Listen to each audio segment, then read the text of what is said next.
ದೇವರ ಜೀವವುಳ್ಳ ವಾಕ್ಯಗಳನ್ನು ವಚನವಾಗಿ ಅಧ್ಯಯನ ಮಾಡುವ ನಿಮ್ಮ ನೆಚ್ಚಿನ ಕಾರ್ಯಕ್ರಮವಾಗಿರುವ ಸತ್ಯವೇದ ಅಧ್ಯಯನ ಕಾರ್ಯಕ್ರಮಕ್ಕೆ ಪ್ರೀತಿಯ ಸುಸ್ವಾಗತ. ಇಂದಿನ ನಮ್ಮ ಧ್ಯಾನದಲ್ಲಿ ಗುಣಗುಟ್ಟುವಿಕೆಯಿಂದಾಗಿ ಮೋಶೆಯ ನಿರಾಶೆಯ ಸ್ಥಿತಿ, 70 ಮಂದಿ ಸಹಾಯಕರ ನೇಮಕ, ದೇವರು ಲಾವಕ್ಕಿಗಳನ್ನು ಒದಗಿಸಿದ್ದು ಎಂಬ ಬಹು ಅಮೂಲ್ಯವಾದ ವಿಷಯಗಳನ್ನು ತಿಳಿದುಕೊಳ್ಳಲಿದ್ದೇವೆ. ಆದುದರಿಂದ ದೇವರಾತ್ಮನ ಬಲದಿಂದ ನಮ್ಮ ಅಧ್ಯಯನವನ್ನು ಪ್ರಾರಂಭಿಸೋಣ. ನಮ್ಮ ರಕ್ಷಕನಾದ ಯೇಸು ಕ್ರಿಸ್ತನ ಅತಿ ಪರಿಶುದ್ಧವುಳ್ಳ ನಾಮದಲ್ಲಿ ನಿಮ್ಮೆಲ್ಲರಿಗೂ ಹೃದಯಪೂರ್ವಕವಾದ ವಂದನೆಗಳು. ಪ್ರೀತಿಯುಳ್ಳ ದೇವಜನರೇ, ಅರಣ್ಯಕಾಂಡ ಪುಸ್ತಕದ ಅಧ್ಯಯನದಲ್ಲಿ ನಾವು ಮುಂದೆ ಸಾಗುತ್ತಾ ಇದ್ದೇವೆ. ಈ ದಿನವೂ ಕೂಡ ನಮ್ಮ ವಾಕ್ಯ ಧ್ಯಾನದಲ್ಲಿ ಮುಂದೆ ಸಾಗುವಾಗ ಮೋಶೆಯ ದೂರು ಎಂಬ ವಿಚಾರವನ್ನು ನಾವು ಧ್ಯಾನ ಮಾಡಲಿಕ್ಕಿದ್ದೇವೆ. ಪ್ರಿಯರೇ, ಜನರ ಗುಣಗುಟ್ಟುವಿಕೆಯ ಕುರಿತಾಗಿ ಮೋಶೆಗೂ ಬೇಸರವಾಯಿತು. ಅವನ ಸ್ಥಿತಿ ನಿಜವಾಗಿಯೂ ಕರುಣಾಜನಕವಾಗಿತ್ತು. ಬನ್ನಿರಿ, ಮುಂದುವರೆದು ನಮ್ಮ ಧ್ಯಾನದಲ್ಲಿ ಅರಣ್ಯಕಾಂಡ ಪುಸ್ತಕ 11ನೇ ಅಧ್ಯಾಯ 10ನೇ ವಚನದಿಂದ 15ನೇ ವಚನದವರೆಗೆ ಧ್ಯಾನಿಸೋಣ. ಅಲ್ಲಿ ಹೀಗೆ ಬರೆದದೆ: ಎಲ್ಲಾ ಕುಟುಂಬದವರು ತಮ್ಮ ಡೇರೆ ಬಾಗಲಲ್ಲಿ ನಿಂತು ಅಳುತ್ತಿರಲಾಗಿ ಆ ಶಬ್ದವು ಮೋಶೆಗೆ ಕೇಳಿಸಿತು. ಆಗ ಯೆಹೋವನು ಬಹಳ ಕೋಪಗೊಂಡನು. ಮೋಶೆಗೆ ಬೇಸರವಾಯಿತು. ಆಗ ಮೋಶೆ ಯೆಹೋವನಿಗೆ, ಈ ಜನರನ್ನು ನಡೆಸಿಕೊಂಡು ಹೋಗುವ ಭಾರವನ್ನು ನನ್ನ ಮೇಲೆ ಹೊರಿಸಿ ನೀನು ಯಾಕೆ ನಿನ್ನ ದಾಸನಿಗೆ ಅಪಕಾರ ಮಾಡುತ್ತೀಯೇ? ನಿನ್ನ ದಯೆಗೆ ನಾನು ಯಾಕೆ ಅಪಾತ್ರನಾದೆ? ನೀನು ನನಗೆ ಕೂಸನ್ನು ಎತ್ತಿಕೊಂಡು ಹೋಗುವವನಂತೆ ಈ ಜನವನ್ನು ಉಡಿಲಲ್ಲಿಟ್ಟುಕೊಂಡು ನಾನು ಅವರ ಪಿತೃಗಳಿಗೆ ಪ್ರಮಾಣ ಮಾಡಿಕೊಟ್ಟ ದೇಶಕ್ಕೆ ಒಯ್ಯಿ ಎಂದು ಹೇಳುತ್ತೀಯಲ್ಲ. ನಾನು ಇವರಿಗೆ ಹೆತ್ತ ತಾಯಿಯೋ? ಇವರು ನನ್ನ ಬಳಿಗೆ ಅಳುತ್ತಾ ಬಂದು ಮಾಂಸವನ್ನು ನಮಗೆ ತಿನ್ನಲಿಕ್ಕೆ ಕೊಡು ಎಂದು ಕೇಳಿಕೊಳ್ಳುತ್ತಾರಲ್ಲ. ಇಷ್ಟು ಜನಕ್ಕೆ ಬೇಕಾದ ಮಾಂಸವು ನನಗೆ ಎಲ್ಲಿಂದ ದೊರಕೀತು? ಇಷ್ಟು ಜನರ ಭಾರವನ್ನು ನಾನೊಬ್ಬನೇ ಹೊರುವುದು ಅಸಾಧ್ಯ. ಅದು ನನ್ನ ಶಕ್ತಿಗೆ ಮೀರಿದ ಕೆಲಸ. ನೀನು ಹೀಗೆ ಮಾಡುವುದಕ್ಕಿಂತಲೂ ನನ್ನನ್ನು ಈಗಲೇ ಕೊಂದು ಹಾಕಿಬಿಟ್ಟರೆ ಉಪಕಾರ. ನನಗಾಗುವ ದುರಾವಸ್ಥೆಯನ್ನು ನಾನು ನೋಡಲಾರೆನು ಅಂದನು ಎಂಬುದಾಗಿ. ಕರ್ತನಲ್ಲಿ ಪ್ರೀತಿಯುಳ್ಳ ದೇವಜನರೇ, ಮೋಶೆ ದೂರು ಹೇಳುತ್ತಿದ್ದಾನೋ? ಅವನು ದೂರು ಹೇಳುತ್ತಿರುವನಂತೆ ನನಗೆ ತೋರುತ್ತದೆ. ಅವನು ಕೂಡ ಪರಿಪೂರ್ಣ ಮಾನವನಲ್ಲ, ನಮ್ಮಂತೆ ಸಾಮಾನ್ಯ ಮನುಷ್ಯನು. ಹೀಗೆ ತೊಂದರೆಗೊಳಗಾಗುವುದಕ್ಕಿಂತ ತಾನು ಸಾಯುವುದೇ ಲೇಸು ಎಂದು ಅವನು ಹೇಳುತ್ತಾನೆ. ಅನೇಕ ಬಾರಿ ನಾವು ಕೂಡ ಹೀಗೆ ಹೇಳಿದೆವಲ್ಲವೇ? ಪ್ರಿಯರೇ, ಸಭಾಪಾಲಕರಲ್ಲಿ ಅನೇಕರು ಇಂತಹ ಒತ್ತಡಗಳಿಗೆ ಒಳಗಾಗುತ್ತಾರೆಂದು ನಾನು ತಿಳಿದಿದ್ದೇನೆ. ಸಮಸ್ಯೆಗಳಿಂದ ಸೇವೆಯನ್ನೇ ಬಿಟ್ಟು ಹೋದವರು ಕೂಡ ನನಗೆ ಗೊತ್ತು. ಅವರು ಕೂಡ ಮೋಶೆ ಮಾಡಿದ್ದನ್ನೇ ಮಾಡಿದರು. ದೇವರಿಗೆ ದೂರು ಸಲ್ಲಿಸಿದರು. ಜನರಿಂದ ಬರುವ ಟೀಕೆ, ದೂರುಗಳು, ಕಷ್ಟಗಳಿಂದಾಗಿ ಅವರಿಗೆ ಸಾಕಾಗಿ ಹೋಯಿತು. ಬನ್ನಿರಿ ಪ್ರಿಯರೇ, ನಮ್ಮ ಧ್ಯಾನವನ್ನು ಮುಂದುವರಿಸುವ ಹಾಗೆ ಅರಣ್ಯಕಾಂಡ ಪುಸ್ತಕ 11ನೇ ಅಧ್ಯಾಯ 16ನೇ ವಚನವನ್ನು ಗಮನಿಸೋಣ.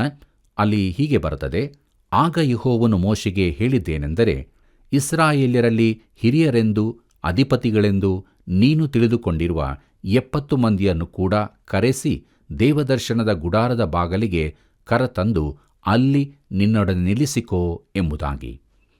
ಪ್ರೀತಿಯುಳ್ಳ ದೇವಜನರೇ, ಈ ರೀತಿ ಮೋಶೆ ದೇವರಿಗೆ ದೂರು ಸಲ್ಲಿಸಿದ್ದು ತಪ್ಪಾಗಿತ್ತು. ಆ ಜನರನ್ನೆಲ್ಲ ನಡೆಸುವ ಭಾರವನ್ನು ತಾನೊಬ್ಬನೇ ಹೊತ್ತಿದ್ದೇನೆಂದು ಹೇಳುತ್ತಾನೆ. ಆದರೆ ಅದು ಸತ್ಯವಲ್ಲ. ದೇವರು ಅವರ ಭಾರವನ್ನು ಮೋಶೆಗೆ ಹೊರಿಸಲಿಲ್ಲ. ದೇವರು ಆ ಜನರನ್ನು ಅಲ್ಲದೆ ಮೋಶೆಯನ್ನೂ ಹೊರುವನಾಗಿದ್ದನು. ಆದರೆ ಮೋಶೆ ಪೂರ್ಣವಾಗಿ ದೇವರನ್ನು ಆತುಕೊಳ್ಳಲಿಲ್ಲ. ಈಗ ದೇವರು ಹೇಳುತ್ತಾನೆ, ಸರಿ ಮೋಶೆಯೇ, ನಿನಗೆ ಬೇಕೆಂದಿದ್ದರೆ ಸಹಾಯಕರನ್ನು ಒದಗಿಸುತ್ತೇನೆ. ಮತ್ತು ಬಹು ತಾಳ್ಮೆಯಿಂದ ಸಮಾಧಾನವಾಗಿ ದೇವರು ಮೋಶೆಗೆ ಸಹಾಯಕರನ್ನು ಒದಗಿಸುತ್ತಾನೆ. ಹೀಗೆ 70 ಮಂದಿ ಹಿರಿಯರು ನೇಮಿಸಲ್ಪಟ್ಟರು. ಪ್ರೀತಿಯುಳ್ಳ ಸಹೋದರ ಸಹೋದರಿಯರೇ, ಈ 70 ಮಂದಿ ಹಿರಿಯರ ವ್ಯವಸ್ಥೆ ಇಸ್ರಾಯೇಲ್ಯರಲ್ಲಿ ಮುಂದುವರಿಯುತ್ತಾ ಹೋಯಿತು. ಕರ್ತನಾದ ಯೇಸುವಿನ ಕಾಲದಲ್ಲಿ ಇವರು ಸನೆದ್ರಿನ್ ಎಂದು ಕರೆಯಲ್ಪಡುತ್ತಿದ್ದರು. ಅವರು ಒಂದು ರಾತ್ರಿ ಸೇರಿ ಬಂದು ಯೇಸುವನ್ನು ಕೊಲ್ಲಿಸಬೇಕೆಂದು ತೀರ್ಮಾನಿಸಿದರು. ಇಂಥ ಸಭೆ ಅಗತ್ಯವಿತ್ತೋ? ದಯಮಾಡಿ ಆಲೋಚಿಸಿ ನೋಡಿರಿ. ಪ್ರೀತಿಯುಳ್ಳ ದೇವಜನರೇ, ನಮ್ಮ ಸಭೆಗಳಲ್ಲಿ ಸಮಿತಿಗಳನ್ನು, ಸಂಸ್ಥೆಗಳನ್ನು ಹೆಚ್ಚು ಮಾಡಿದರೆ ನಮ್ಮ ಸಮಸ್ಯೆಗಳಿಗೆ ಪರಿಹಾರವಾದೀತೆಂದು ನಾವು ಭಾವಿಸುತ್ತೇವೆ. ಆದರೆ ನಿಜವಾಗಿ ಅವು ನಮ್ಮ ಸಮಸ್ಯೆಗಳಿಗೆ ಪರಿಹಾರ ಒದಗಿಸಲಿಲ್ಲ. ಇಂತಹ ಸಂಸ್ಥೆ ಸಮಿತಿಗಳ ಅಗತ್ಯ ನಮಗಿದೆಯೋ? ಬನ್ನಿರಿ ಪ್ರಿಯರೇ, ಮುಂದುವರೆದು ನಾವು ಅರಣ್ಯಕಾಂಡ ಪುಸ್ತಕ 11ನೇ ಅಧ್ಯಾಯ 17ನೇ ವಚನವನ್ನು ಗಮನಿಸೋಣ. ಅಲ್ಲಿ ಹೀಗೆ ಬರೆದಿದೆ, ನಾನು ಅಲ್ಲಿಗೆ ಇಳಿದು ಬಂದು ನಿನ್ನ ಸಂಗಡ ಮಾತಾಡುವೆನು. ಅದಲ್ಲದೆ ನಾನು ನಿನಗೆ ಅನುಗ್ರಹಿಸುವ ಆತ್ಮೀಯ ವರಗಳಲ್ಲಿ ಕೆಲವನ್ನು ಅವರಿಗೂ ಪಾಲು ಕೊಡುವೆನು. ಆಗ ನೀನೊಬ್ಬನೇ ಈ ಜನರ ಭಾರವನ್ನು ವಹಿಸಬೇಕಾಗಿರುವುದಿಲ್ಲ, ನಿನ್ನ ಜೊತೆಯಲ್ಲಿ ಇವರೂ ವಹಿಸುವರು ಎಂಬುದಾಗಿ. ಪ್ರೀತಿಯುಳ್ಳ ಸಹೋದರ ಸಹೋದರಿಯರೇ, ದೇವರು ಜನರನ್ನು ನಡೆಸಲು ಮೋಶೆಯನ್ನು ಕರೆದು ನೇಮಿಸಿದನು ಮತ್ತು ಮೋಶೆಗೆ ಇದಕ್ಕೆ ಬೇಕಾದ ಬಲವನ್ನು ದೇವರು ಒದಗಿಸಿದನು. ಪ್ರಿಯರೇ, ದೇವರು ಯಾವಾಗಲೂ ಒದಗಿಸುವಾತನಾಗಿದ್ದಾನೆ. ಒಬ್ಬನ ಸಾಮರ್ಥ್ಯಕ್ಕಿಂತ ಹೆಚ್ಚಿನದನ್ನು ದೇವರು ಎಂದಿಗೂ ಕೇಳುವವನಲ್ಲ. ನೀನು ಅತಿಯಾಗಿ ಕೆಲಸ ಮಾಡುವುದಾದರೆ ದೇವರು ಅಪೇಕ್ಷಿಸುವುದಕ್ಕಿಂತ ಹೆಚ್ಚಿನದನ್ನು ಮಾಡುತ್ತೀ. ದೇವರು ತನ್ನವರನ್ನು ಅತಿಯಾಗಿ ದಂಡಿಸುವಾತನಲ್ಲ. ಬನ್ನಿರಿ, ಮುಂದುವರೆದು ನಾವು ಅರಣ್ಯಕಾಂಡ ಪುಸ್ತಕ 11ನೇ ಅಧ್ಯಾಯ 18ರಿಂದ 20 ವಚನಗಳನ್ನು ಗಮನಿಸೋಣ. ಅಲ್ಲಿ ಹೀಗೆ ಬರುತ್ತದೆ, ಅದಲ್ಲದೆ ಇಸ್ರಾಯೇಲ್ಯರಿಗೆ ಹೀಗೆ ಹೇಳು, ನಾಳೆಗೆ ನಿಮ್ಮನ್ನು ಶುದ್ಧಪಡಿಸಿಕೊಳ್ಳಿರಿ. ನಾಳೆ ನಿಮಗೆ ಮಾಂಸಾಹಾರವು ದೊರೆಯುವುದು. ನೀವು ಯೆಹೋವನಿಗೆ ಕೇಳಿಸುವಂತೆ ನಮಗೆ ಮಾಂಸವನ್ನು ಕೊಡುವವರೇ ಇಲ್ಲ, ಐಗುಪ್ತ ದೇಶದಲ್ಲಿ ಎಷ್ಟೋ ಸುಖವಾಗಿದ್ದೇವಲ್ಲ ಎಂದು ಅಳುತ್ತಾ ಹೇಳಿದ್ದರಿಂದ ಯೆಹೋವನೇ ನಿಮಗೆ ಮಾಂಸವನ್ನು ತಿನ್ನಲಿಕ್ಕೆ ಕೊಡುವನು. ನಿಮ್ಮ ಮಧ್ಯದಲ್ಲಿರುವ ಯೆಹೋವನನ್ನು ನೀವು ಉಲ್ಲಂಘಿಸಿ, ಅಯ್ಯೋ, ನಾವು ಐಗುಪ್ತ ದೇಶವನ್ನು ಬಿಟ್ಟು ಬಂದದ್ದು ಮೋಸವಾಯಿತೆಂದು ಆತನ ಮುಂದೆ ಅತ್ತದ್ದರಿಂದ ನೀವು 1 ದಿನವಲ್ಲ, 2 ದಿನವಲ್ಲ, 5 ದಿನವಲ್ಲ, 10 ದಿನವಲ್ಲ, 20 ದಿನವಲ್ಲ, ಪೂರಾ 1 ತಿಂಗಳು ಮಾಂಸವನ್ನು ಊಟ ಮಾಡುವಿರಿ. ಅದು ವಾಕರಿಕೆಯಾಗಿ ನಿಮ್ಮ ಮೂಗಿನಲ್ಲಿ ಹೊರಟು ನಿಮಗೆ ಅಸಹ್ಯವಾಗುವ ತನಕ ಅದನ್ನು ಊಟ ಮಾಡುವಿರಿ ಅಂದನು ಎಂಬುದಾಗಿ. ಪ್ರೀತಿಯುಳ್ಳ ಸಹೋದರ ಸಹೋದರಿಯರೇ, ಈ ಘಟನೆಯ ಕುರಿತು ಪವಿತ್ರಾತ್ಮನು ನುಡಿದ ಮಾತು ಆಸಕ್ತಿಕರವಾಗಿದೆ. ಪ್ರಿಯರೇ, 106ನೇ ಕೀರ್ತನೆಯು ಚಾರಿತ್ರಿಕ ಕೀರ್ತನೆಯಾಗಿದೆ. ಅದರ 15ನೇ ವಚನದಲ್ಲಿ ನಾವು ಹೀಗೆ ಓದುತ್ತೇವೆ, ಆತನು ಅವರ ಆಶೆಯನ್ನು ಪೂರೈಸಿದರೂ ಅವರ ಪ್ರಾಣಕ್ಕೆ ಕ್ಷಯವನ್ನು ಬರಮಾಡಿದನು. ಅವರಲ್ಲಿ ಕೆಲವರು ಸುತ್ತಲೂ ಓಡಾಡುತ್ತಾ ತಮ್ಮ ಪ್ರಾರ್ಥನೆಗೆ ಉತ್ತರ ದೊರಕಿತೆಂದು ಹೇಳಿಕೊಂಡು ಬಂದಿರಬಹುದು. ಆದರೆ ಅದರ ಪರಿಣಾಮವೇನಾಯಿತೆಂದು ನೋಡಿರಿ. ಪ್ರಿಯರೇ, ನಾವು ಕೃತಜ್ಞತಾಸ್ತುತಿಯೊಡನೆ ನಮ್ಮ ವಿಜ್ಞಾಪನೆಗಳನ್ನು ದೇವರಿಗೆ ತಿಳಿಯಪಡಿಸಬೇಕು. ಯಾಕಂದರೆ ದೇವರು ನಮ್ಮ ವಿಜ್ಞಾಪನೆಯನ್ನು ಕೇಳಿ ನಮಗೆ ಬೇಕಾದದನ್ನು ಕೊಡುತ್ತಾನೆಂದು ನಮಗೆ ತಿಳಿದಿದೆ. ಆದರೆ ಅನೇಕ ವೇಳೆ ದೇವರು ನಮ್ಮ ಕೇಳಿಕೆಯನ್ನು ಮನ್ನಿಸದೇ ಇರಬಹುದು. ಕೆಲವೊಮ್ಮೆ ನಮಗೆ ಒಳ್ಳೆಯದಾಗಿರುವುದವುಗಳಿಗಾಗಿ ನಾವು ಬೇಡಿಕೊಳ್ಳುತ್ತೇವೆ. ನಾವು ಒತ್ತಾಯ ಮಾಡಿ ಕೇಳಿಕೊಂಡರೆ ಆತನು ಅದನ್ನು ಅನುಗ್ರಹಿಸಬಹುದು. ಆದರೆ ಅದರಿಂದ ನಮ್ಮ ಆತ್ಮಗಳಿಗೆ ಕ್ಷೀಣತೆಯೂ ಕೂಡ ಬರಬಹುದು. ಅನೇಕ ವರ್ಷಗಳ ಹಿಂದೆ ನಾನಿದ್ದ ಸಭೆಯ ಒಬ್ಬ ಅಧಿಕಾರಿಯನ್ನು ನೋಡಿದ್ದೇನೆ. ಅವನು ನನ್ನ ಬಳಿಗೆ ಬಂದು ತನಗಾಗಿ ಪ್ರಾರ್ಥಿಸಬೇಕೆಂದು ಕೇಳಿಕೊಂಡನು. ಅವನ ವ್ಯವಹಾರವನ್ನು ದೇವರು ಆಶೀರ್ವದಿಸುವಂತೆ ಪ್ರಾರ್ಥಿಸಲು ಕೂಡ ಕೇಳಿಕೊಂಡನು. ಈ ಕಷ್ಟದ ಸಮಯ ಕಳೆದರೆ ತಾನು ಶ್ರೀಮಂತನಾಗುತ್ತೇನೆಂದು ಹೇಳಿದ. ನಾನು ಕೂಡ ಯೌವನಸ್ಥನಾಗಿದ್ದೆ. ಆ ಕೂಡಲೇ ಅವನ ವ್ಯವಹಾರದ ಸ್ಥಳಕ್ಕೆ ಹೋಗಿ ದೇವರು ಅವನ ವ್ಯವಹಾರವನ್ನು ಬಲಪಡಿಸಬೇಕೆಂದು ಪ್ರಾರ್ಥಿಸಿದೆ. ಅವನೂ ಕೂಡ ಪ್ರಾರ್ಥಿಸಿದ. ದೇವರು ನಮ್ಮ ಪ್ರಾರ್ಥನೆಯನ್ನು ಕೇಳಿದನು. ಆ ಮನುಷ್ಯನು ತುಂಬಾ ಶ್ರೀಮಂತನಾದನು. ಆದರೆ ಅದು ಅವನ ಕೇಡಿಗಾಗಿಯೇ ಆಯಿತು. ಅಲ್ಲಿಯವರೆಗೆ ಅವನ ಕುಟುಂಬ ಜೀವಿತ ಸುಂದರವಾದದ್ದಾಗಿತ್ತು. ಆದರೆ ಈಗ ಅವರಿಗೆ ಬೇಕಾದಂತೆ ಹಣ ದೊರೆಯತೊಡಗಿತು. ಅವನು ತನ್ನ ಮಕ್ಕಳನ್ನು ಕಳಕೊಂಡನು. ದೇವರು ಅವನ ಕೇಳಿಕೆಯನ್ನು ಮನ್ನಿಸಿದ. ಆದರೆ ಆತ್ಮಕ್ಕೆ ಕ್ಷಯ ಬಂತು. ಆದುದರಿಂದ ಪ್ರಿಯರೇ, ಅನುದಿನವೂ ದೇವರ ಚಿತ್ತಕ್ಕೆ ವಿಧೇಯರಾಗಿ ನಾವು ಪ್ರಾರ್ಥಿಸುವರಾಗಬೇಕು. ಪ್ರಿಯರೇ, ದೇವರು ಮೋಶೆಗೆ ಹೇಳಿದನು, ಅವರು 1 ತಿಂಗಳು ಪೂರ್ತಿ ವಾಕರಿಕೆಯಾಗುವ ತನಕ ಮಾಂಸವನ್ನು ತಿನ್ನುವರೆಂದು. ಅವರು ತನ್ನನ್ನು ತಿರಸ್ಕರಿಸಿ ತನ್ನ ಮುಂದೆ ಗೋಳಾಡಿದ್ದರಿಂದ ಹೀಗಾಗುತ್ತದೆಂದು ಆತನು ತಿಳಿಸಿದನು. ಬನ್ನಿರಿ ಪ್ರಿಯರೇ, ನಮ್ಮ ಧ್ಯಾನದಲ್ಲಿ ಮುಂದುವರೆದು ನಾವು ಅರಣ್ಯಕಾಂಡ ಪುಸ್ತಕ 11ನೇ ಅಧ್ಯಾಯ 21 ಮತ್ತು 22ನೇ ವಚನವನ್ನು ಗಮನಿಸೋಣ. ಅಲ್ಲಿ ಹೀಗೆ ಬರೆದದೆ, ಅದಕ್ಕೆ ಮೋಶೆ, ನನ್ನ ಸಂಗಡ ಇರುವ ಜನರು 6 ಲಕ್ಷ ಕಾಲಾಳುಗಳು. ಆದಾಗ್ಯೂ ನೀನು ಇವರು ಪೂರಾ 1 ತಿಂಗಳು ತಿನ್ನುವಷ್ಟು ಮಾಂಸವನ್ನು ಕೊಡುತ್ತೇನೆ ಎಂದು ಹೇಳಿದ್ದಿ. ಅವರಿಗೆ ಬೇಕಾದಷ್ಟು ಸಿಕ್ಕುವಂತೆ ನಾವು ಆಡು ಕುರಿಗಳನ್ನು ದನಗಳನ್ನು ಕೊಯ್ಯಬೇಕೆನ್ನುತ್ತೀಯೋ?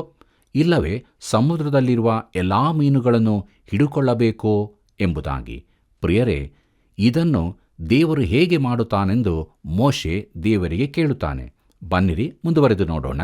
ಅರಣ್ಯಕಾಂಡ ಪುಸ್ತಕ 11ನೇ ಅಧ್ಯಾಯ 23ನೇ ವಚನದಲ್ಲಿ, ಯೆಹೋವನು ಅವನಿಗೆ, ಯೆಹೋವನ ಕೈ ಮೋಟುಗೈಯೋ, ನನ್ನ ಮಾತು ನೆರವೇರುತ್ತದೋ ಇಲ್ಲವೋ, ಈಗ ನೀನು ನೋಡುವಿ ಎಂದು ಹೇಳಿದನು ಎಂಬುದಾಗಿ. ಪ್ರೀತಿಯುಳ್ಳ ಸಹೋದರ ಸಹೋದರಿಯರೇ, ತಾನು ಅದನ್ನು ಮಾಡುತ್ತೇನೆಂದು ದೇವರು ಹೇಳಿದನು. ದೇವರು ತಾನು ಮಾಡುತ್ತೇನೆಂದು ಹೇಳಿದ್ದನ್ನು ಹೇಗೆ ಮಾಡುತ್ತಾನೆಂದು ನಾವು ಕೇಳಬಾರದು. ಆತನು ಖಂಡಿತವಾಗಿ ಮಾಡುತ್ತಾನೆ. ನಿನ್ನ ಹೇಗೆ ಎಂಬ ಪ್ರಶ್ನೆಗೆ ಆತನು ಉತ್ತರಿಸಬೇಕಾಗಿಲ್ಲ. ಆತನು ತನಗೆ ಬೇಕಾದ ರೀತಿಯಲ್ಲಿ ಅದನ್ನು ಮಾಡುತ್ತಾನೆ. ಬನ್ನಿರಿ ಪ್ರಿಯರೇ, ಮುಂದುವರೆದು ನಮ್ಮ ಧ್ಯಾನದಲ್ಲಿ ಅರಣ್ಯಕಾಂಡ ಪುಸ್ತಕ 11ನೇ ಅಧ್ಯಾಯ 24 ಮತ್ತು 25ನೇ ವಚನವನ್ನು ಗಮನಿಸೋಣ. ಅಲ್ಲಿ ಹೀಗೆ ಬರೆದದೆ, ಮೋಶೆ ಹೊರಟು ಹೋಗಿ ಯೆಹೋವನ ಮಾತುಗಳನ್ನು ಜನರಿಗೆ ತಿಳಿಸಿದನು. ಮತ್ತು ಅವನು ಜನರ ಹಿರಿಯರಲ್ಲಿ 70 ಮಂದಿಯನ್ನು ಕೂಡಿಸಿ ದೇವದರ್ಶನ ಗುಡಾರದ ಸುತ್ತಲೂ ನಿಲ್ಲಿಸಿದಾಗ, ಯೆಹೋವನು ಆ ಮೇಘದಲ್ಲಿ ಇಳಿದು ಬಂದು ಅವನ ಸಂಗಡ ಮಾತಾಡಿ ಅವನಲ್ಲಿದ್ದ ಆತ್ಮೀಯ ವರಗಳಲ್ಲಿ ಆ 70 ಮಂದಿ ಹಿರಿಯರಿಗೂ ಪಾಲು ಕೊಟ್ಟನು. ಆ ವರಗಳು ಅವರಿಗೆ ದೊರಕಿದಾಗ ಅವರು ಪರವಶರಾಗಿ ಪ್ರವಾದಿಸಿದರು. ಆಮೇಲೆ ಅವರು ತಿರುಗಿ ಪ್ರವಾದಿಸಲಿಲ್ಲ ಎಂಬುದಾಗಿ. ಪ್ರೀತಿಯುಳ್ಳ ದೇವಜನರೇ, ಅಲ್ಲಿ ಮೊದಲಿಗಿಂತ ಹೆಚ್ಚಿನ ಶಕ್ತಿ ಇರಲಿಲ್ಲ. ಜನರು ಮಾತ್ರ ಹೆಚ್ಚಿದ್ದರು. ಒಂದೇ ಆತ್ಮನ ಶಕ್ತಿ ಅವರೆಲ್ಲರಿಗೂ ಹಂಚಲ್ಪಟ್ಟಿತು. ದೇವರಿಗೆ ಮಹಿಮೆಯಾಗಲಿ. ಬನ್ನಿರಿ ಪ್ರಿಯರೇ, ಮುಂದುವರೆದು ನಾವು ಅರಣ್ಯಕಾಂಡ ಪುಸ್ತಕ 11ನೇ ಅಧ್ಯಾಯ 26ನೇ ವಚನದಿಂದ 30ನೇ ವಚನದವರೆಗೆ ಗಮನಿಸೋಣ. ಅಲ್ಲಿ ಹೀಗೆ ಬರೆದದೆ, ಆದರೆ ಎಲ್ದಾದ್ ಮೇದಾದ್ ಎಂಬವರಿಬ್ಬರು ಪಾಳೆಯದೊಳಗೆ ನಿಂತಿದ್ದರು. ಅವರ ಹೆಸರುಗಳು ಬರೆಯಲ್ಪಟ್ಟಿದ್ದಾಗ್ಯೂ ಅವರು ದೇವದರ್ಶನದ ಗುಡಾರಕ್ಕೆ ಹೊರಟು ಹೋಗಲಿಲ್ಲ. ಆ ಆತ್ಮೀಯ ವರಗಳು ಅವರಿಗೂ ದೊರೆತದ್ದರಿಂದ ಅವರು ಪಾಳೆಯದೊಳಗೆ ಪರವಶರಾಗಿ ಪ್ರವಾದಿಸಿದರು. ಹೀಗಿರಲು ಒಬ್ಬ ಹುಡುಗನು ಮೋಶೆಯ ಬಳಿಗೆ ಓಡಿಬಂದು, ಎಲ್ದಾದ್ ಮೇದಾದರು ಪಾಳೆಯದಲ್ಲಿ ಪರವಶರಾಗಿ ಪ್ರವಾದಿಸುತ್ತಿದ್ದಾರೆಂದು ತಿಳಿಸಲಾಗಿ, ಯೌವನದಿಂದ ಮೋಶೆಗೆ ಶಿಷ್ಯನಾದ ನೂನನ ಮಗನಾದ ಯೆಹೋಶುವನು ಮೋಶೆಗೆ, ಸ್ವಾಮಿ, ಅವರಿಗೆ ಬೇಡವೆನ್ನಬೇಕು ಎಂದು ಹೇಳಿದನು. ಅದಕ್ಕೆ ಮೋಶೆ, ನನ್ನ ಗೌರವವನ್ನು ಕಾಪಾಡಬೇಕೆಂದಿದ್ದೀಯೋ? ಯೆಹೋವನ ಅನುಗ್ರಹದಿಂದ ಆತನ ಜನರೆಲ್ಲರೂ ಆತ್ಮೀಯ ವರಗಳನ್ನು ಹೊಂದಿದವರು, ಪ್ರವಾದಿಸುವವರು ಆದರೆ ಎಷ್ಟೋ ಒಳ್ಳೆಯದು ಅಂದನು. ತರುವಾಯ ಮೋಶೆಯು ಇಸ್ರಾಯೇಲ್ಯರ ಹಿರಿಯರು ಪಾಳೆಯಕ್ಕೆ ಬಂದುಬಿಟ್ಟರು ಎಂಬುದಾಗಿ. ಪ್ರೀತಿಯುಳ್ಳ ಸಹೋದರ ಸಹೋದರಿಯರೇ, ಯೆಹೋಶುವನು ಮೋಶೆಗೆ ನಂಬಿಗಸ್ತನಾಗಿದ್ದನು. ಇದು ನಿಜಕ್ಕೂ ಅದ್ಭುತವಾದದ್ದು. ಆದರೆ ಮೋಶೆಯ ಮನಸ್ಸಿನಲ್ಲಿ ಯಾವ ಅಸೂಯೆಯೂ ಇರಲಿಲ್ಲವೆಂಬುದು ಅದಕ್ಕಿಂತಲೂ ಆಶ್ಚರ್ಯದ ಸಂಗತಿಯಾಗಿತ್ತು. ಇತರರು ಪ್ರವಾದಿಸರೆಂಬುದಕ್ಕೆ ಅವನು ಅಸೂಯೆ ಪಡಲಿಲ್ಲ. ದೇವರ ಸೇವೆಯಲ್ಲಿನ ಮಹಾಮೂರು ಪಾಪಗಳೆಂದರೆ ಸೋಮಾರಿತನ, ಅಸೂಯೆ ಹಾಗೂ ಬೇಸರಗೊಳ್ಳುವುದು. ನಮ್ಮಲ್ಲಿ ಕೆಲವರಲ್ಲಿ ಇವು ಮೂರೂ ಕೂಡ ಇರುತ್ತವೆ. ಮೋಶೆಯಲ್ಲಿ ಸೋಮಾರಿತನವಾಗಲಿ ಬೇಸರವಾಗಲಿ ಇರಲಿಲ್ಲ. ಈಗ ಅವನಲ್ಲಿ ಅಸೂಯೆಯೂ ಇರಲಿಲ್ಲವೆಂಬುದಾಗಿ ನೋಡುತ್ತೇವೆ. ಅಸೂಯೆ ಎಂಬುದು ಭಯಂಕರವಾದದ್ದಾಗಿದೆ ಪ್ರಿಯರೇ. ನಮ್ಮನ್ನು ದೇವರ ವಾಕ್ಯದ ಬೆಳಕಿನಲ್ಲಿ ಪರೀಕ್ಷೆ ಮಾಡಿಕೊಳ್ಳೋಣ. ಬನ್ನಿರಿ, ಮುಂದುವರೆದು ನಾವು ದೇವರು ಲಾವಕ್ಕಿಗಳನ್ನು ಒದಗಿಸಿದ್ದು ಎಂಬ ವಿಚಾರವನ್ನು ಧ್ಯಾನ ಮಾಡೋಣ. ನಮ್ಮ ಧ್ಯಾನದಲ್ಲಿ ಮುಂದುವರಿದು ಅರಣ್ಯಕಾಂಡ ಪುಸ್ತಕ 11ನೇ ಅಧ್ಯಾಯ 31ನೇ ವಚನವನ್ನು ಗಮನಿಸೋಣ. ಅಲ್ಲಿ ಹೀಗೆ ಬರೆದದೆ, ಆಗ ಯೆಹೋವನ ಬಳಿಯಿಂದ ಗಾಳಿ ಹೊರಟು ಸಮುದ್ರದಿಂದ ಲಾವಕ್ಕಿಗಳನ್ನು ಹೊಡೆದುಕೊಂಡು ಪಾಳೆಯದ ಸುತ್ತಲೂ 1 ದಿನದ ಪ್ರಯಾಣದಷ್ಟು ದೂರದವರೆಗೆ ಭೂಮಿಗಿಂತ 2 ಮೊಳ ಎತ್ತರದಲ್ಲಿ ಹಾರುತ್ತಾ ಬರುವಂತೆ ಮಾಡಿತು ಎಂಬುದಾಗಿ. ಕರ್ತನಲ್ಲಿ ಪ್ರಿಯರೇ, ದೇವರು ತಾನು ಮಾತು ಕೊಟ್ಟಂತೆ ಅವರಿಗೆ ಮಾಂಸವನ್ನೊದಗಿಸಿದನು. ಅವರಿಗೆ ಬೇಕಾದಷ್ಟು ಲಾವಕ್ಕಿಗಳನ್ನು ಒದಗಿಸಿದನು. ಇಷ್ಟು ಸಂಖ್ಯೆಯ ಲಾವಕ್ಕಿ ಬಂದದ್ದನ್ನು ನನಗೆ ನೆನೆಸಲಿಕ್ಕೂ ಸಾಧ್ಯವಿಲ್ಲ. ಬನ್ನಿರಿ, ಮುಂದುವರೆದು ನಮ್ಮ ಧ್ಯಾನದಲ್ಲಿ ಅರಣ್ಯಕಾಂಡ ಪುಸ್ತಕ 11ನೇ ಅಧ್ಯಾಯ 32ನೇ ವಚನವನ್ನು ಗಮನಿಸೋಣ. ಅಲ್ಲಿ ಹೀಗೆ ನೋಡುತ್ತೇವೆ, ಇಸ್ರಾಯೇಲ್ಯರು ಎದ್ದು ಆ ದಿನ ಹಗಲಿರುಳು ಮರುದಿನ ಹಗಲಿರುಳು ಆ ಲಾವಕ್ಕಿಗಳನ್ನು ಕೂಡಿಸಿಕೊಳ್ಳುತ್ತಿದ್ದರು. ಸ್ವಲ್ಪವಾಗಿ ಕೂಡಿಸಿಕೊಂಡವರು 18 ಕಂಡುಗ ಕೂಡಿಸಿದರು. ಅವುಗಳನ್ನು ಪಾಳೆಯದ ಸುತ್ತಲೂ ಹರವಿ ಒಣಗಿಸಿಕೊಂಡರು ಎಂಬುದಾಗಿ. ಕರ್ತನಲ್ಲಿ ಪ್ರಿಯರೇ, ಅದು ಸುಮಾರು 86 ಗ್ಯಾನಲ್ಗಳಷ್ಟು. ಅವರಲ್ಲಿ ಶೀತಲೀಕರಣ ಯಂತ್ರ ಅಂದರೆ ಫ್ರಿಡ್ಜ್ ಇರಲಿಲ್ಲ. ಆದ್ದರಿಂದ ಅವರು ಎಲ್ಲವನ್ನೂ ಅಡುಗೆ ಮಾಡಬೇಕಾಯಿತು. ಅವರು ನಿಜವಾದ ಹೊಟ್ಟೆಬಾಕತನವನ್ನು ಪ್ರದರ್ಶಿಸಿದರು. ಬನ್ನಿರಿ, ಮುಂದುವರೆದು ನಾವು ಅರಣ್ಯಕಾಂಡ ಪುಸ್ತಕ 11ನೇ ಅಧ್ಯಾಯ 33ನೇ ವಚನದಿಂದ 35ನೇ ವಚನದವರೆಗೆ ಧ್ಯಾನಿಸೋಣ. ಅಲ್ಲಿ ಹೀಗೆ ಬರೆದದೆ: ಆದರೆ ಅವರು ಆ ಮಾಂಸವನ್ನು ಇನ್ನೂ ಆಹಾರ ಮಾಡಿಕೊಳ್ಳುತ್ತಿರುವಾಗ ಅದು ಮುಗಿದು ಹೋಗುವುದರೊಳಗಾಗಿಯೇ ಯೆಹೋವನು ಅವರ ಮೇಲೆ ಕೋಪಗೊಂಡು ಬಹಳ ಜನರನ್ನು ಘೋರ ವ್ಯಾಧಿಯಿಂದ ಸಾಯಿಸಿದನು. ಆಶೆಪಟ್ಟವರನ್ನು ಅಲ್ಲಿ ಹೂಳಿಟ್ಟದ್ದರಿಂದ ಆ ಸ್ಥಳಕ್ಕೆ ಕಿಬ್ರೋತ್ ಹತಾವಾ ಎಂಬ ಹೆಸರಾಯಿತು. ತರುವಾಯ ಇಸ್ರಾಯೇಲ್ಯರು ಕಿಬ್ರೋತ್ ಹತಾವಾದಿಂದ ಹೊರಟು ಹಚೇರೋತಿಗೆ ಬಂದು ಅಲ್ಲಿ ಇಳುಕೊಂಡರು ಎಂಬುದಾಗಿ. ಪ್ರೀತಿಯುಳ್ಳ ಸಹೋದರ ಸಹೋದರಿಯರೇ, ಇಂಥ ಕೃತ್ಯಗಳನ್ನು ದೇವರು ದಂಡಿಸುತ್ತಾನೆ.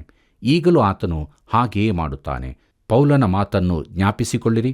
ಕೊರಿಂಥದವರಿಗೆ ಬರೆದಂಥ ಮೊದಲನೇ ಪತ್ರಿಕೆ 11ನೇ ಅಧ್ಯಾಯ 31 ಮತ್ತು 32ನೇ ವಚನದಲ್ಲಿ ಹೀಗೆ ನೋಡುತ್ತೇವೆ: ನಮ್ಮನ್ನು ನಾವೇ ವಿಚಾರಿಸಿಕೊಂಡರೆ ನ್ಯಾಯ ವಿಚಾರಣೆಗೊಳಗಾಗುವುದಿಲ್ಲ. ಆದರೆ ನಾವು ಕರ್ತನ ನ್ಯಾಯ ವಿಚಾರಣೆಗೆ ಒಳಗಾಗಿರಲಾಗಿ ಆತನು ಇವರಿಗೆ ಲೋಕದವರ ಸಂಗಡ ಅಪರಾಧಿಗಳೆಂಬ ನಿರ್ಣಯವಾಗಬಾರದೆಂದು ನಮ್ಮನ್ನು ಶಿಕ್ಷಿಸುತ್ತಾನೆ ಎಂಬುದಾಗಿ. ಪ್ರೀತಿಯುಳ್ಳ ದೇವಜನರೇ, ಇಲ್ಲಿಗೆ ಅರಣ್ಯಕಾಂಡ ಪುಸ್ತಕದ 11ನೇ ಅಧ್ಯಾಯದ ಧ್ಯಾನವನ್ನು ನಾವು ಮಾಡಿ ಮುಗಿಸಿದೆವು. ದೇವರು ನಮಗೆ ಬೋಧಿಸಿದ ಸತ್ಯಗಳನ್ನು ಕೈಕೊಂಡು ನಡೆಯುತ್ತಾ ಮುಂದೆ ಮುಂದೆ ಸಾಗೋಣ. ಬನ್ನಿರಿ, ಮುಂದುವರೆದು ನಾವು ಅರಣ್ಯಕಾಂಡ ಪುಸ್ತಕದ 12ನೇ ಅಧ್ಯಾಯದ ಧ್ಯಾನವನ್ನು ಪ್ರಾರಂಭಿಸೋಣ. ಈ ಅಧ್ಯಾಯದ ಮುಖ್ಯ ಪ್ರಸ್ತಾಪ ಆರೋನ ಮಿರಾಮ್ಯರ ಅಸೂಯೆ ಎಂಬುದಾಗಿ. ಪ್ರಿಯರೇ, ಮೋಶೆಯ ಕುಟುಂಬ ಜೀವಿತದ ಕುರಿತಾಗಿ ಸತ್ಯವೇದವು ಬಹಳ ಸ್ವಲ್ಪವಾಗಿ ತಿಳಿಸುತ್ತದೆ. ಆದರೆ ತಿಳಿಸಲ್ಪಟ್ಟ ಸ್ವಲ್ಪದರಲ್ಲಿ ಅವನ ಜೀವಿತ ಸುಖಕರವಾಗಿರಲಿಲ್ಲವೆಂದು ತಿಳಿಯುತ್ತೇವೆ. ಈ ಅಧ್ಯಾಯದಲ್ಲಿ ಬರೆಯಲ್ಪಟ್ಟ ಘಟನೆಯು ಅವರು ಸೀನಾಯಿಯಿಂದ ಕಾದೇಶ್ ಬರ್ನಿಯದ ನಡುವಣ ಪ್ರಯಾಣದಲ್ಲಿ ನಡೆದದ್ದು. ಇಸ್ರಾಯೇಲ್ಯರ ನಾಯಕರಲ್ಲಿ ಉನ್ನತ ಸ್ಥಾನದಲ್ಲಿ ಹುಟ್ಟಿದ ವಿರೋಧವನ್ನು ಇಲ್ಲಿ ನಾವು ನೋಡುತ್ತೇವೆ. ಪ್ರಿಯರೇ, ಮುಂದುವರೆದು ನಾವು ಮಿರಾಮ್ಯ ಆರೋನರ ಅಸೂಯೆ ಎಂಬ ವಿಚಾರವನ್ನು ನೋಡಲಿದ್ದೇವೆ. ನಮ್ಮ ಧ್ಯಾನವನ್ನು ಮುಂದುವರಿಸುವ ಹಾಗೆ ಅರಣ್ಯಕಾಂಡ ಪುಸ್ತಕ 12ನೇ ಅಧ್ಯಾಯ 1ನೇ ವಚನವನ್ನು ಗಮನಿಸೋಣ. ಅಲ್ಲಿ ಹೀಗೆ ಬರೆದದೆ: ಮೋಶೆ ಕೂಷ್ ದೇಶದ ಸ್ತ್ರೀಯನ್ನು ಮದುವೆ ಮಾಡಿಕೊಂಡಿದ್ದನು. ಅದರ ನಿಮಿತ್ತ ಮಿರಾಮ್ಯಳು ಆರೋನನು ಅವನಿಗೆ ವಿರೋಧವಾಗಿ ಮಾತಾಡುವವರಾಗಿ ಎಂಬುದಾಗಿ. ಪ್ರಿಯರೇ, ಈ ಸ್ತ್ರೀಯು ಮಿದ್ಯಾನ್ಯರ ಆಚಾರ್ಯನ ಮಗಳಾದ ಚಿಪ್ಪೋರಳಲ್ಲ. ಆಕೆ ಮಿದ್ಯಾನ್ಯರವಳು. ಮೋಶೆಯ ಬಳಿಗೆ ಸೀನಾಯಿ ಬೆಟ್ಟದ ಬಳಿ ಚಿಪ್ಪೋರಳನ್ನು ಆಕೆಯ ತಂದೆ ಕರೆತಂದು ಬಿಟ್ಟದನ್ನು ನೋಡುತ್ತೇವೆ. ಆ ಬಳಿಕ ಆಕೆಯ ವಿಚಾರ ಬರೆದಿಲ್ಲ. ಆಕೆ ತನ್ನ ತಂದೆಯೊಂದಿಗೆ ಹಿಂತಿರುಗಿ ಹೋದಳೋ ಇಲ್ಲವೇ ಸತ್ತು ಹೋದಳೋ ನಮಗೆ ಗೊತ್ತಿಲ್ಲ. ಈ ಕೂಶ್ಯಳಾದ ಸ್ತ್ರೀಯಾರು? ಈ ಎಲ್ಲ ವಿಚಾರಗಳಲ್ಲಿ ಸತ್ಯವೇದವು ಮೌನವಾಗಿದೆ. ಈಕೆ ಎರಡನೆಯ ಪತ್ನಿಯಾಗಿರಬಹುದೆಂದು ಮಾತ್ರ ನಾವು ಹೇಳಬಹುದು. ಮಿರಾಮ್ಯಳು ಈ ಮದುವೆಯ ವಿಷಯವನ್ನು ಮೋಶೆಯನ್ನು ಎದುರಿಸಲು ಉಪಯೋಗಿಸುತ್ತಾಳೆ. ಬನ್ನಿರಿ, ಮುಂದುವರೆದು ಅರಣ್ಯಕಾಂಡ ಪುಸ್ತಕ 12ನೇ ಅಧ್ಯಾಯ 2ನೇ ವಚನವನ್ನು ಗಮನಿಸೋಣ. ಯೆಹೋವನು ಮೋಶೆಯ ಮೂಲಕವಾಗಿ ಮಾತ್ರವೇ ಮಾತಾಡಿದಾನೋ, ನಮ್ಮ ಮೂಲಕವೂ ಆತನು ಮಾತಾಡಲಿಲ್ಲವೋ ಎಂದು ಹೇಳಿಕೊಂಡರು ಎಂಬುದಾಗಿ. ಪ್ರೀತಿಯುಳ್ಳ ದೇವಜನರೇ, ಇದು ಅಕ್ಕನ ಮಾತಾಗಿದೆ. ಮಿರಾಮ್ಯಳು ಹೇಳತೊಡಗಿದಳು: ಈ ಮೋಶೆ ತನ್ನನ್ನು ಯಾರೆಂದು ನೆನೆಸುತ್ತಾನೆ? ಅವನು ಚಿಕ್ಕವನಾಗಿದ್ದಾಗ, ಬುಟ್ಟಿಯಲ್ಲಿದ್ದಾಗ ನಾನು ಅವನನ್ನು ನೋಡಿಕೊಂಡೆನಲ್ಲ. ನಾನು ಹಾಗೆ ಕಾಯದಿರುತ್ತಿದ್ದರೆ ಇಂದು ಅವನು ಎಲ್ಲಿರುತ್ತಿದ್ದ? ಮಹಾಯಾಜಕನಾದ ಮೋಶೆಯ ಅಣ್ಣನಾದ ಆರೋನನು ಇದಕ್ಕೆ ಧ್ವನಿ ಕೂಡಿಸುತ್ತಿದ್ದನು. ಬನ್ನಿರಿ, ಮುಂದುವರೆದು ನೋಡೋಣ. ಅರಣ್ಯಕಾಂಡ ಪುಸ್ತಕ 12ನೇ ಅಧ್ಯಾಯ 3ನೇ ವಚನದಲ್ಲಿ: ಆ ಮೋಶೆ ಭೂಮಿಯ ಮೇಲಿರುವ ಎಲ್ಲಾ ಮನುಷ್ಯರಿಗಿಂತಲೂ ಬಹು ಸಾತ್ವಿಕನು ಎಂಬುದಾಗಿ. ಪ್ರೀತಿಯುಳ್ಳ ದೇವಜನರೇ, ಮೋಶೆಯ ಕುರಿತಾಗಿಯೂ ನಮ್ಮ ಕರ್ತನಾದ ಯೇಸುವಿನ ಕುರಿತಾಗಿಯೂ ಸಾತ್ವಿಕರು ಎಂದು ಹೇಳಲಾಗಿದೆ. ಸಾತ್ವಿಕತ್ವವು ಬಲಹೀನತೆಯಲ್ಲ ಎಂಬುದನ್ನು ನಾವು ನೆನಪಿನಲ್ಲಿಡಬೇಕು. ಸಾತ್ವಿಕತ್ವವೆಂದರೆ ದೇವರಿಗೆ ವಿಧೇಯರಾಗಿದ್ದು ಆತನ ಚಿತ್ತವನ್ನು ನೆರವೇರಿಸುವುದೇ ಆಗಿದೆ. ಬನ್ನಿರಿ, ಮುಂದುವರೆದು ನಾವು ಅರಣ್ಯಕಾಂಡ ಪುಸ್ತಕ 12ನೇ ಅಧ್ಯಾಯ 4ನೇ ವಚನವನ್ನು ಗಮನಿಸೋಣ. ಅಲ್ಲಿ ಹೀಗೆ ಬರೆದದೆ: ಹೀಗಿರಲಾಗಿ ಅವರು ಆಡಿದ ಮಾತನ್ನು ಯೆಹೋವನು ಕೇಳಿ ಪಕ್ಕನೆ ಮೋಶೆ, ಆರೋನ್, ಮಿರ್ಯಾಮರಿಗೆ ನೀವು 3 ಮಂದಿಯೂ ದೇವದರ್ಶನದ ಗುಡಾರಕ್ಕೆ ಬರಬೇಕೆಂದು ಆಜ್ಞಾಪಿಸಿದನು ಎಂಬುದಾಗಿ. ಪ್ರಿಯರೇ, ಇದು ಒಂದು ಕುಟುಂಬದೊಳಗಿನ ವಿಚಾರವಾಗಿದೆ. ಬನ್ನಿರಿ, ನಮ್ಮ ಕಾರ್ಯಕ್ರಮದ ಕೊನೆಯಲ್ಲಿ ನಾವು ಅರಣ್ಯಕಾಂಡ ಪುಸ್ತಕ 12ನೇ ಅಧ್ಯಾಯ 6ನೇ ವಚನದಿಂದ 9ನೇ ವಚನದವರೆಗೆ ಗಮನಿಸೋಣ. ಅಲ್ಲಿ ಹೀಗೆ ಬರೆದದೆ: ಅವರು ಬಂದಾಗ ಆತನು, ನನ್ನ ಮಾತನ್ನು ಕೇಳಿರಿ. ನಿಮ್ಮಲ್ಲಿ ಪ್ರವಾದಿ ಇದ್ದರೆ ನಾನು ಅವರಿಗೆ ಜ್ಞಾನದೃಷ್ಟಿಯಲ್ಲಿ ಕಾಣಿಸಿಕೊಳ್ಳುವೆನು, ಇಲ್ಲವೇ ಸ್ವಪ್ನದಲ್ಲಿ ಅವರ ಸಂಗಡ ಮಾತಾಡುವೆನು. ನನ್ನ ಸೇವಕನಾದ ಮೋಶೆ ಅಂಥವನಲ್ಲ. ಅವನು ನನ್ನ ಮನೆಯಲ್ಲೆಲ್ಲ ನಂಬಿಗಸ್ತನು. ಅವನ ಸಂಗಡ ನಾನು ಗೂಢವಾಗಿ ಅಲ್ಲ, ಪ್ರತ್ಯಕ್ಷದಲ್ಲಿ ಸ್ಪಷ್ಟವಾಗಿ ಮಾತಾಡುವೆನು. ಅವನು ಯೆಹೋವನ ಸ್ವರೂಪವನ್ನೇ ದೃಷ್ಟಿಸುವನು. ಹೀಗಿರಲು ನೀವು ನನ್ನ ಸೇವಕನಾದ ಮೋಶೆಗೆ ವಿರೋಧವಾಗಿ ಮಾತಾಡುವುದಕ್ಕೆ ಭಯಪಡಬೇಕಾಗಿತ್ತು ಎಂದು ಹೇಳಿ ಕೋಪಗೊಂಡು ಹೋದನು ಎಂಬುದಾಗಿ. ಕರ್ತನಲ್ಲಿ ಪ್ರೀತಿಯುಳ್ಳ ದೇವಜನರೇ, ಪ್ರವಾದಿಗಳನ್ನು ನಾನು ಆರಿಸುತ್ತೇನೆಂದು ದೇವರು ಹೇಳುತ್ತಾನೆ. ಮಾತ್ರವಲ್ಲದೆ ಮೋಶೆಯು ಬೇರೆಲ್ಲರಿಗಿಂತ ಹೆಚ್ಚಿನವನೆಂದು ತಿಳಿಸುತ್ತಾನೆ. ಅವನು ನನ್ನ ಮನೆಯೆಲ್ಲ ನಂಬಿಗಸ್ತನು ಎಂಬ ವಾಕ್ಯವನ್ನು ನೋಡ್ರಿ. ತಾನು ಬೇರೆ ಪ್ರವಾದಿಗಳೊಂದಿಗೆ ವ್ಯವಹರಿಸುವುದಕ್ಕಿಂತ ಭಿನ್ನವಾಗಿಯೇ ಮೋಶೆಯೊಂದಿಗೆ ವ್ಯವಹರಿಸುತ್ತೇನೆ ಎಂದು ದೇವರು ತಿಳಿಯಪಡಿಸಿದನು. ಪ್ರೀತಿಯುಳ್ಳ ದೇವಜನರೇ, ಹಳೆ ಒಡಂಬಡಿಕೆಯನ್ನು ಧ್ಯಾನಿಸುವಾಗ ಇದು ಸತ್ಯವೆಂದು ನಾವು ಕಂಡುಕೊಳ್ಳುತ್ತೇವೆ. ದೇವರು ಮೋಶೆಯೊಂದಿಗೆ ವ್ಯವಹರಿಸಿದ ರೀತಿಯಲ್ಲಿ ಬೇರೆ ಯಾರೊಂದಿಗೂ ವ್ಯವಹರಿಸಿದ್ದನ್ನು ನಾವು ಕಾಣುವುದಿಲ್ಲ. ಅಬ್ರಹಾಮನಿಗೆ ದೇವರು ಕನಸಿನಲ್ಲಿ ಕಾಣಿಸಿಕೊಂಡನು, ಯೋಸೇಫನಿಗೆ ಕೂಡ ಕನಸಿನಲ್ಲಿ ಕಾಣಿಸಿಕೊಂಡನು. ಆದರೆ ದೇವರು ಮೋಶೆಯೊಂದಿಗೆ ಮುಖಾಮುಖಿಯಾಗಿ ಮಾತನಾಡಿದನು. ಇತರ ಎಲ್ಲರಿಗಿಂತಲೂ ಮೋಶೆ ವಿಶೇಷವಾದವನು.